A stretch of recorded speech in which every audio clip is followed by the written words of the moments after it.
여러분 안녕하세요. 송영선입니다. 5월 5일 송영선TV 시작하겠습니다. 어제 민주당 의원총회의 결론은 조희대 탄핵이 아닙니다. 그 전날 더민초 민주당의 초선 의원들이 기자회견을 하면서 조희대 탄핵시킬 거다. 민주당은 항상 이를 추진하는 걸 보면은 더민초를 보초병으로 내세워서 여론을 살피거나 선제적인 공격을 던져두는 경우가 있습니다. 그리고 의총을 통해서 의견을 수렴합니다. 더민초는 조희대를 탄핵시키겠다고 했지만 어제 의총에서의 결론은 엄청난 갑론을박이 있었다고 합니다만은 결론적으로 조희대 탄핵이 결론이 아니었습니다. 박찬대 원내대표는 사법 내란을 진압해야 된다 라고 하면서도 탄핵에 대해서는 조희대 탄핵에 대한 결정적인 얘기는 안 했습니다. 김민석 의원 역시 졸속재파이고 대법원이 지금 대선에 개입한다고 난리를 치고 했지, 그 말 하면서 난리를 쳤지만 변죽만 올렸습니다. 조희대 청문회를 해야 된다, 국정조사를 해야 된다, 특검이 필요하다고 했지만 조희대 탄핵시키자라는 결론을 내린 건 아닙니다. 다시 말하면 조희대 탄핵이 제1순위로 올라온 게 아니고 그게 가장 좋은 옵션이 아니다라는 걸 민주당이 알고 있다는 거죠. 그럼 무슨 결론으로 어떤 내용으로 결론을 내린 건가? 제발 이재명 대선을 그냥 계속 할 수 있도록 도와주세요. 누가? 고법이. 말은 제가 표현하기엔 도와주세요지만 실질적으로 고법 내가 그냥 안 있을 거야. 봤지? 조희대도 탄핵시킬 수 있으니까 지금 형사 7부 서울고법 형사 7부 이재건 판사, 내 사건을 담당하고 있는 이재건 판사, 너도 탄핵시키는 건 간단해. 너 플러스 나머지 두 판사 탄핵시키는 건 간단하지. 그러니까 탄핵당하고 싶지 않으면은 재판을 중단하거나 미뤄. 언제까지? 6월 3일 이후로. 내가 대통령 되고 나면 그 다음에는 어떤 재판도 있을 수가 없어. 왜냐하면 더 이상 상권 분립이 아니고 상권 융합이 될 테니까. 그때까지 참아주든지 붙들고 있든지 아니면 내가 시킨 대로 하든지 아니면 내가 떡밥을 줄 테니까 이걸 먹고 입을 다물든지 그쪽으로 결론을 잡은 겁니다. 자, 그럼 칼자루는 누가 잡고 있다? 실질적으로 이재명이 잡고 있는 것 같지만 고법이 지금 칼자루를 잡고 있는 셈입니다. 고법이 취할 수 있는 스탠스는 두 가지입니다. 이재명이 요구하는 것처럼 재판을 일시 중지하는 겁니다. 재판일을 변경하는 거죠. 그래서 6월 3일 이후로 미뤄주는 겁니다. 그런데 5월 11일 첫째 심리를 하겠다고 발표했으니까 그거조차 취소할 수는 없습니다. 심리일에 안 나타났을 때에 이재명이 불출석할 경우에 5월 22일 다시 선고일을 잡아가지고 심리일을 잡아서 그날 재판을 끝을 내고 선고를 하는 게 아니라 그걸 무진장 미뤄주는 겁니다. 이 경우에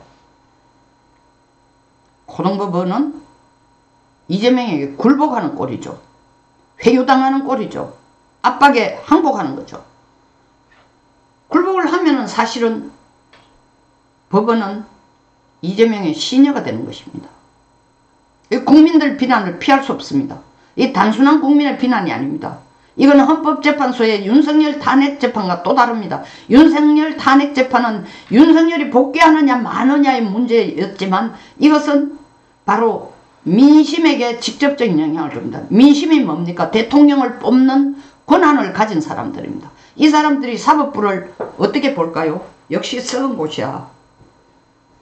우리는 사법부 믿을 수 없어. 그 사법부에 대한 불신이 바로 투표에 영향을 줍니다. 이재명이 플러스 될 게 없어요. 두 번째 옵션, 서울고법이 할 수 있는 두 번째 옵션, 5월 15일 계획된 대로 첫 심리를 열고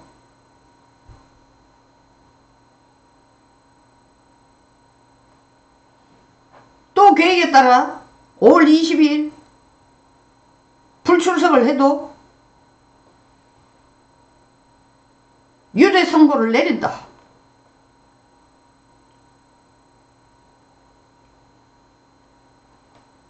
이 경우에 민주당의 시나리오는 1번이 제일 좋지만, 그러니까 형사 7부가 6월 3일 이후로까지 재판을 미루어만 주면은 이재명이 내가 알아서 다 하겠다. 우리가 형사소송법 306조까지 바꿔가지고 내가 대통령 되고 나면 나에 관한 모든 재판은 그냥 중단된다로 내가 바꿀 테니까 넌 걱정하지 말고 있어. 내 시킨 대로 해. 그 이재관이 이재명의 이름도 이재관 이재명이네요. 따라하는 거고, 두 번째는 아니야, 나는 사법부의 정의를 구현해야 돼 하고 22일쯤 유죄 선고를 한다면은 이재명은 거기에 대해서, 이 민주당의 생각이죠, 조희대 플러스 대법원 판사 10명 유죄 취지의 파기환송심에서 유죄 취지의 판결에 찬성한 10명의 재판관 다 패키지로 탄핵시켜버릴 거야. 탄핵시키고 바로 즉각적으로 그 자리에 나를 무죄로 인정해준 2명의 재판관 중에 한 사람인 이형구를 대법원장 권한대행으로 앉혀서 바로 내가 상고하는 내용을 받아서 바로 다시 무죄를 때려주도록 내가 압박을 가할 거야. 회유를 할 거야. 헌법재판소도 통했으니까 여기도 통할 거야. 이게 이제 이재명의 생각이에요. 이재권 판사가 자기 말을 듣지 않고 유죄 판결을 내리면 왜 유죄라고 하느냐.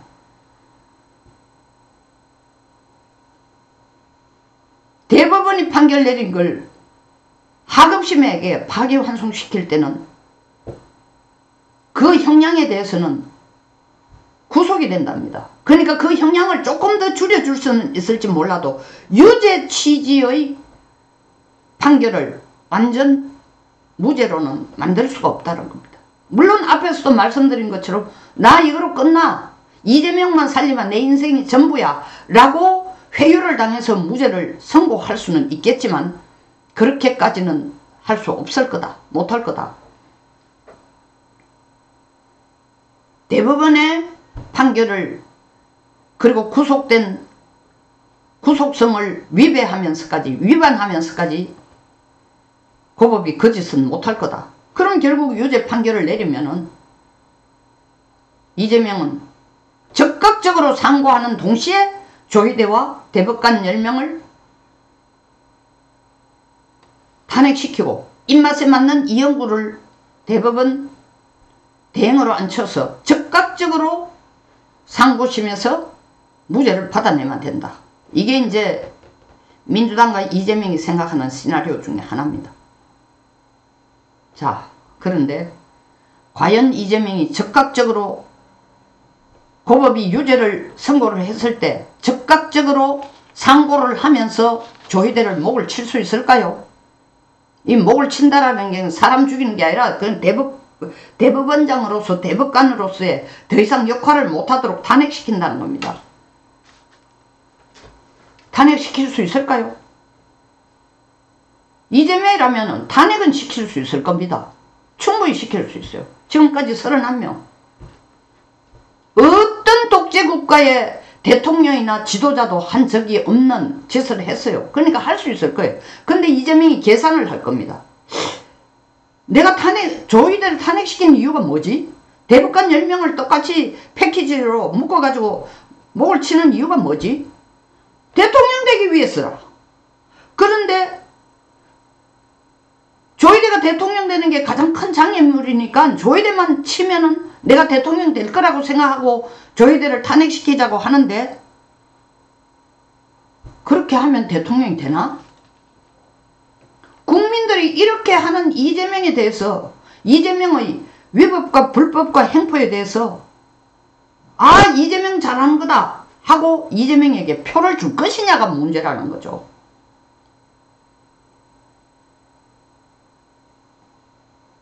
표심입니다. 아까도 내가 비교한 것처럼 윤 대통령이 탄핵 기각돼서 대통령 복귀되는 것과는 전혀 성격이 다른 겁니다. 표심에 그거는 표심과 관계없는 건데 이건 표심이에요. 이름에도 불구하고 저희들을 탄핵시킴에도 불구하고 이재명을 믿는 사람은 있습니다. 죽어도 이재명이라는 사람들은 그게 지금 몇 프로예요? 30% 중반입니다.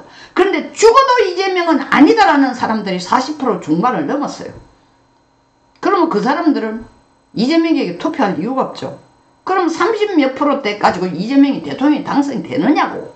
안 된다고. 다시 말하면 중도가 다 빠진 상태에서 이재명이 당선이 되느냐고. 안 된다고. 그럼 뭐 하는 거냐 이게. 애를 씻기고 목욕물을 버린다는 게 애를 도로 버리는 꼴이 되는 거예요. 애기를 도로 버리는 거.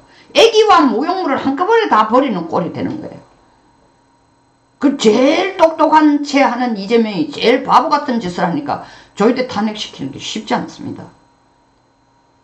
조희대를 날리기 위해서 탄핵을 시켰는데 조희대와 함께 자기 자신도 대통령에 떨어지고 자기도 날아가는 거죠. 나락으로 떨어지는 겁니다. 쉽지 않은 아주 어려운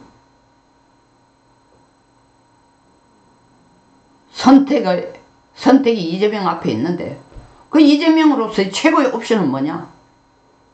이재명으로서는 6월 3일 이후까지 고법이 선고를 내리지 마라. 회유를 하거나 압박을 가했어도 서울고법 형사 7부에게 절대로 그때까지 내 피선거권에 영향을 주는 선고를 내리지 말고 재판을 제발 멈추어달라. 그것에 그렇게 하도록 모든 에너지와 모든 노력과 모든 불법을 동원시킬 겁니다. 이런 과정 자체가 이재명에게 플러스가 될까요? 플러스가 안 된다는 건 알지만 그렇게라도 선고를 안 내리도록 하는 것이 잃는 것이 더 적다고 판단하고 그쪽으로 밀어붙일 것 같습니다. 자, 모든 눈길은 서울고법 형사 7부로 집중될 것입니다. 선거 이전에 유죄를 내려서 이재명의 피선거권을 박탈하도록 정의의 편에 서줄 것인가? 이재명과 야합을 하여 선거 기일을 무진장 미뤄줄 것인가? 재판 기일을 무진장 미뤄줄 것인가? 무진장이라는 건 6월 3일 이후로 미룰 것인가? 아니면 세 번째로 5월 22일 전에 선고를 내는데 무죄로 선고를 내릴 것인가? 지켜봐야겠습니다.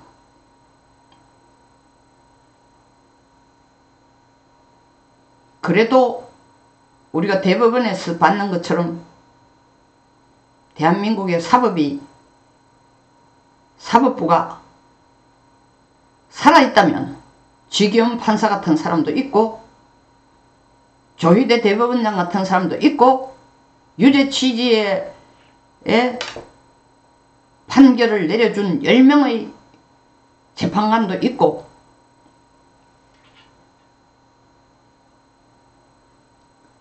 절대적이지는 않지만 상당히 희망을 걸어볼 수밖에 없습니다.